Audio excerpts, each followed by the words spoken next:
اور وہ پہلی نگاہ جو اس پہ پڑی تھی، اگر انسان وہیں منجمد ہو جائے، وہیں ٹھہرا رہ جائے، وہیں رہنا چاہے، اب اس کو کیا کہیں گے آپ؟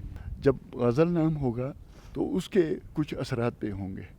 غزل کے اردو معنی بتائے گئے ہیں کہ آہو صحرائی کی وہ چیخ جب اسے تیر لگتی ہے.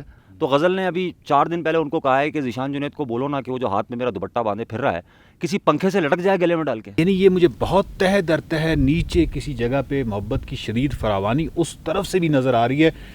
مجھے معاف کیجیے گا، خیر آپ تجربہ کار آدمی ہیں، مجھے تو آپ سے یہ پوچھنا چاہیے. نہیں، وہ اگر وہ اس قسم کا کوئی اگر مشورہ دے رہی ہیں سنجیدہ بھی ہو سکتی ہے. میرے خیال میں سنجیدگی بھی ہے اور روڈ کی صفائی مطلوب ہے.